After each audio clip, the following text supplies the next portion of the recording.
नेपाल दुनिया का बेहद खूबसूरत देश है, जिसे दुनिया की छत के रूप में भी जाना जाता है।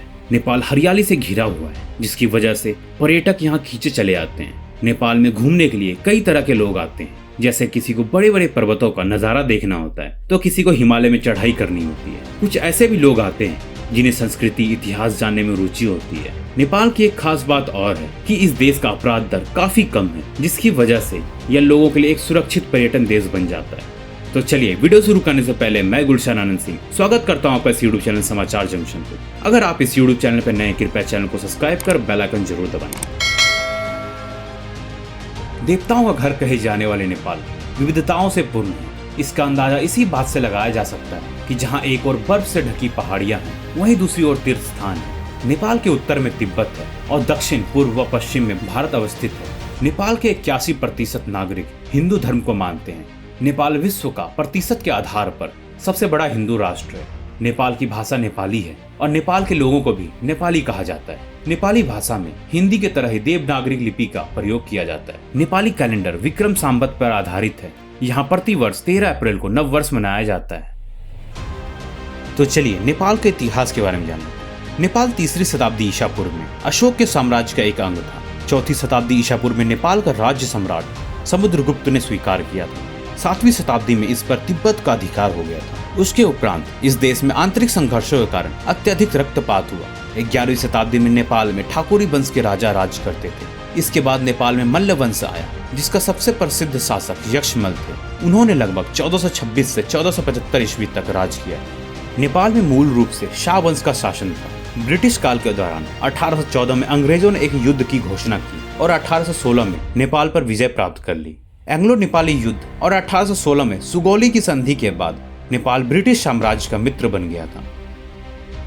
तो चलिए, नेपाल के खान पान के बारे में जान लेते हैं। अगर आप नेपाल में मिलने वाले भोजन के बारे में जानना चाहते हैं तो बता दें कि यहाँ का राष्ट्रीय भोजन दाल भात तरकारी है। यह मसाले वाली दाल होती है, जिसे उबले हुए चावल में डालकर तरकारी के साथ परोसा जाता है। इसके अलावा नेपाल में मोमोज, तिब्बती ब्रेड और हनी काफी फेमस है। अगर आप नेपाल की यात्रा करने जा रहे हैं तो आपको बता दें कि यहाँ की यात्रा करने का सबसे अनुकूल समय सर्दियों का मौसम होता है। भले ही इस मौसम में नेपाल में कम तापमान और बर्फबारी होती है, लेकिन इसके बाद भी यह नेपाल की यात्रा करने के लिए सही समय है। बता दें कि नेपाल में दिसंबर से मार्च तक सर्दियों का मौसम रहता है और जुलाई से नवंबर तक यहाँ बारिश होती है। बरसात के मौसम में आप नेपाल की अधिकांश जगहों की सुंदरता का आनंद नहीं ले पाएंगे।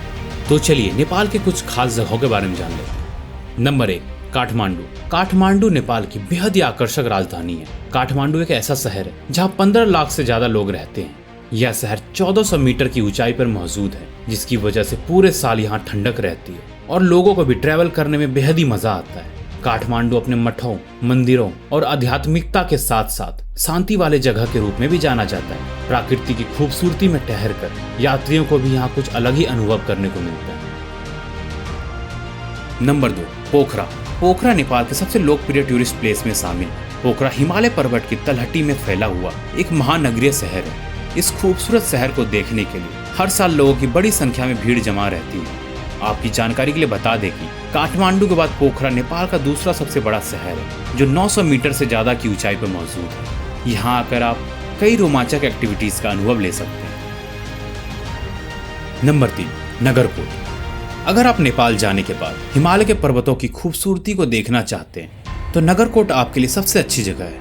नगरकोट नेपाल की सबसे ज्यादा देखे जाने वाली जगहों में से एक है। नगरकोट काठमांडू से मात्र 28 किलोमीटर की दूरी पर स्थित है, जो यहाँ आने वाले पर्यटकों को हिमालय पर्वत के खूबसूरत दृश्यों को दिखाकर आश्चर्यचकित कर देता है। 2000 मीटर की ऊंचाई पर स्थित नगरकोट प्राकृतिक प्रेमियों के लिए स्वर्ग के समान है।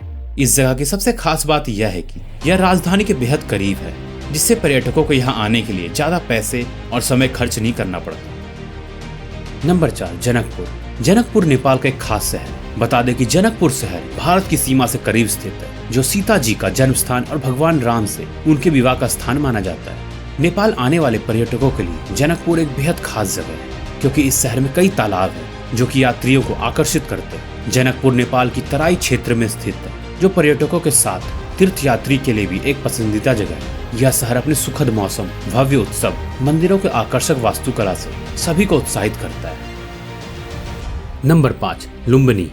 हिमालय पर्वत की गोद में बसी खूबसूरत जगह लुम्बिनी गौतम बुद्ध का जन्म स्थान है। यह जगह भारत की सीमा से करीब स्थित है, जो बहुत ही शांत और बौद्ध धर्म का प्रमुख तीर्थ स्थल है। लुम्बिनी एक यूनेस्को विश्व धरोहर स्थल है, जिसके स्तूप और मठ इसे बेहद खास बनाते हैं। इस जगह को सम्राट अशोक के स्तंभ स्मारक के रूप में भी जाना जाता है। नेपाल की यात्रा करने वाले लोग लुम्बिनी शास्त्रों का अध्ययन, धर्म के बारे में जानने और अपने दिल दिमाग को ताजा करने के लिए भी आते हैं। लुम्बिनी में गौतम बुद्ध की मां माया देवी के नाम पर मंदिर भी है, जिसको माया देवी मंदिर कहा जाता है। इस मंदिर में माया देवी की मूर्ति भी है। Number 6, Sagarmatha national park. Nepal की राजधानी काठमांडू से लगभग 140 किलोमीटर की दूरी पर स्थित सागरमाथा नेशनल पार्क नेपाल का एक लोकप्रिय पर्यटन स्थल है। यह राष्ट्रीय उद्यान राजसी, माउंट एवरेस्ट और कई ऊंचे चोटियों से घिरा हुआ और यूनेस्को के विश्व धरोहर स्थलों में शामिल है। यह राष्ट्रीय उद्यान विविध वनस्पतियों और जीवों के शानदार मिश्रण को पेश करता है। इस राष्ट्रीय उद्यान में हिम तेंदुए, कस्तूरी मुर्ग, भेड़िए, नेवले आदि को देखा जा सकता है, जो इसे एक बेहतरीन पर्यटन स्थल बनाता है। इसके अलावा यहाँ की शानदार परिदृश्य और माउंट एवरेस्ट के भव्य नजारा वास्तव में अद्भुत है। अगर आप फोटोग्राफी के शौकीन हैं तो यह स्थान आपके लिए ही है। वैसे तो नेपाल में और भी बहुत से जगह है जहां आप देख व घूम सकते हैं और अपने हॉलिडे को एंजॉय कर सकते हैं। तो चलिए जान लेते हैं भारत से नेपाल कैसे पहुंचा जाए। अगर आप हवाई जहाज से नेपाल की यात्रा करना चाहते हैं तो आप इसके लिए भारत के किसी भी इंटरनेशनल एयरपोर्ट से सीधा काठमांडू के लिए उड़ान ले सकते हैं। अगर आप रेल द्वारा नेपाल की यात्रा का योजना बना रहे हैं तो आपको बता दें कि सिरसिया नेपाल की एक ऐसी जगह है जो रेल के माध्यम से भारत से जुड़ा हुआ है। सिर्फ भारत ही ऐसा देश है जहां से नेपाल पहुंचने के लिए बसें उपलब्ध हैं। बस द्वारा नेपाल की यात्रा करने के लिए आप दार्जिलिंग, दिल्ली, लखनऊ, वाराणसी और पटना से सीधा बस पकड़ सकते हैं। दिल्ली से काठमांडू तक बस द्वारा यात्रा में 30 घंटे लग जाते हैं। तो चलिए इसी के साथ इस वीडियो को समाप्त करते हैं। आशा करता हूँ आपको ये वीडियो पसंद आई होगी। ऐसे ही देश दुनिया की रोचक जानकारी पाने के लिए इस चैनल को सब्सक्राइब जरूर करें। धन्यवाद। जय हिंद, जय भारत।